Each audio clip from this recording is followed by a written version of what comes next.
यहाँ देखिए, given our examples of some potential energy functions. Potential energy functions मतलब potential energy v से दिखाई गई है in one dimension. The total energy of particle is indicated by a cross. एक cross कट्टा मारा गया है ऑन द ऑर्डिनेट एक्सिस मतलब वाई एक्सिस। देख लेते हैं, हाँ है, यहाँ भी है, यहाँ भी है और यहाँ भी है। In each case specify the regions in which particle cannot be found for the given energy. तो इस ग्राफ में हमें देख के बताना है कि ऐसे कौन कौन सी जगह पे है जहाँ पार्टिकल एग्जिस्ट ही नहीं कर सकता, जिन रीजन में इस ग्राफ में दिखाया गया है। रीजन्स कहाँ पता जाएंगे, एक्स एक्सिस पे वो डिस्टेंस मेंशन्ड है कि इस जगह से इस जगह नहीं एग्जिस्ट कर सकता। देखिए, टोटल एनर्जी का फॉर्मूला जो होता है वो होता है kinetic energy plus potential energy. Notice करें कि काइनेटिक एनर्जी हो जाएगी total energy minus potential energy. ये है कहानी सारी।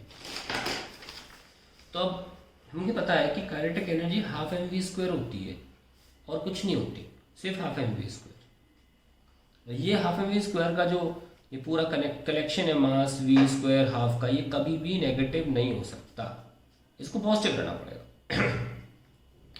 यानी कि E minus E has to be greater than और मैक्सिमम क्या हो सकता है, इक्वल टू जीरो। इतना मान सकते हैं। इसका मतलब टोटल एनर्जी का पोटेंशियल एनर्जी से ज़्यादा होना बहुत ज़रूरी है, बहुत ज़रूरी। तो जहाँ जहाँ इस ग्राफ में टोटल एनर्जी ज़्यादा नहीं होगी पोटेंशियल एनर्जी से, उन जगहों पर पार्टिकल एग्जिस्ट नहीं कर सकता, क्योंकि वो सिचुएशन पॉसिबल ही नहीं है ना। तो पहला वाला केस देखते हैं। टोटल एनर्जी देखो, 0 से लेकर ए तक ग्राफ वी का बन रहा है। माप तो सिर्फ टोटल एनर्जी है, ग्राफ जो है पूरा वी का बन रहा है।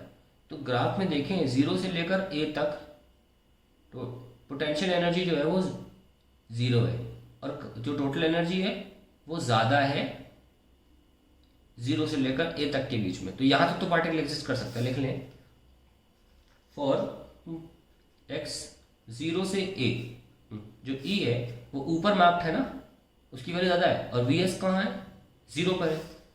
ई जो है वो ग्रेटर देन पोटेंशियल एनर्जी है।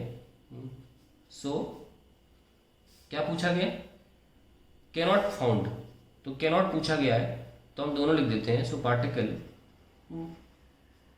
कैन बी फाउंड नहीं, will exist in this region, will exist in this region. और अगर बात करें फॉर ए से आगे इन्फिनिटी तक, तो कैसे करें, for x greater then A particle cannot exist, particle cannot exist. क्योंकि इसमें क्या है कि ई तो भाई यहीं तक है ना, ई तो कम है ना, और वी आपका ज़्यादा बताया गया है, ये पॉसिबल ही नहीं। वी मतलब यहाँ पोटेंशियल एनर्जी, ये पॉसिबल ही नहीं, ई को बड़ा होना पड़ेगा ना। तो एक्स ग्रेटर देन ए के लिए पार्टिकल एग्जिस्ट नहीं कर सकता उस रीजन में, पार्टिकल से इस रीजन यहाँ से यहाँ तक एग्जिस्ट करेगा। अब दूसरे पर आते हैं, हम देख सकते हैं कि ये कट्टा मारा है, ये टोटल एनर्जी का कट्टा है। तो टोटल एनर्जी यहाँ लाया करती है। और नोटिस कर रहे हैं 0 से ए में भी पोटेंशियल एनर्जी ज़्यादा है, ए से बी में भी इस लाइन के ऊपर पोटेंशियल एनर्जी का फंक्शन बनाया गया है, बी से सी में भी ऊपर है और सी से डी में भी ऊपर ही बनाया गया है। तो हमारा सेकंड आंसर आ जाता है, for all values of x particle cannot exist, cannot exist. क्योंकि किसी भी रीजन में टोटल एनर्जी वी से कम नहीं है, वो ज़्यादा नहीं है, हमेशा कम ही है। इसलिए अब यहाँ आ जाते हैं,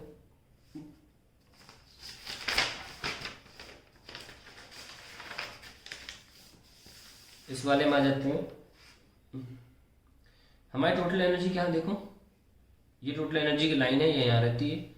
तो 0 से लेकर ए तक तो पोटेंशियल एनर्जी ज़्यादा बताया गया है, तो ये पॉसिबल नहीं 0 से ए में। ए से बी में पोटेंशियल एनर्जी कम है, टोटल एनर्जी काफ़ी ज़्यादा दी गई है, तो ए से बी में सही है। और बी से आगे जाओगे तो फिर से पोटेंशियल एनर्जी ऊपर है टोटल एनर्जी के, तो क्या लिखेंगे, only in region X A से B potential energy particle exists, and for region x less than a and X greater than B, particle cannot exist, cannot exist. ठीक है, अब लास्ट आ जाता है पार्ट हमारा। हमको बोला गया ई यहाँ है, तो इन्होंने भी लाइन बना के दी है, ग्राफ में हमने बना ली, खींच ली थोड़ी, तो हम देख सकते हैं कि इस लाइन के ऊपर ये रीजन में पोटेंशियल एनर्जी है, पोटेंशियल एनर्जी है, तो इस रीजन में एग्जिस्ट नहीं कर सकता। कौन सा रीजन है? -b/2 से -a/2 तक पोटेंशियल एनर्जी ऊपर जा रही है टोटल एनर्जी के। सिमिलरली यहाँ पे भी प्रॉब्लम है, a/2 से b/2 तक, उसके बाद तो नीचे है ना, और यहाँ तो बिल्कुल ही नीचे। तो हम सीधे लिख देते हैं फोर्थ में कि पार्टिकल कौन सा कहाँ था, x greater than -b/2 less than -a/2 इस रीजन में, एंड x a/2 से b/2। इन दो रीजन्स में पार्टिकल एग्जिस्ट नहीं करेगा, क्योंकि इन दो रीजन में ये पोर्शन हमारे क्रॉस से ऊपर एग्जिस्ट करता है। बेहतरीन क्वेश्चन है ये, ध्यान रखना। तो अब देखिए यहाँ पे क्या अगले बार क्या पूछा है, in each other case specify the regions in which particle can not found for given energy. वो तो कर दिया हमने, रीजन बता दी। फिर पूछा है also indicate the minimum total energy the particle must have in each case. Minimum total energy क्या हो सकती है? 0, है ना। क्यों? क्योंकि टोटल अगर हमारी काइनेटिक एनर्जी 0 हो गई, मैंने शायद आंसर गलत बोल दिया है, पहले लिख दूँ दोबारा, E - U। सो अगर काइनेटिक एनर्जी हम नेगेटिव तो हो नहीं सकती ना, काइनेटिक एनर्जी बहुत से बहुत क्या हो सकती है, हमारी काइनेटिक एनर्जी 0 हो सकती है। तो ऐसे में E - U 0 हो जाएगा, तो हो जाएगा E = U। तो मिनिमम जो टोटल एनर्जी वो पोटेंशियल एनर्जी के बराबर हो सकती है। That is a point for the last part. ये भी अच्छा क्वेश्चन था, ऐसे में जोड़ा हुआ था।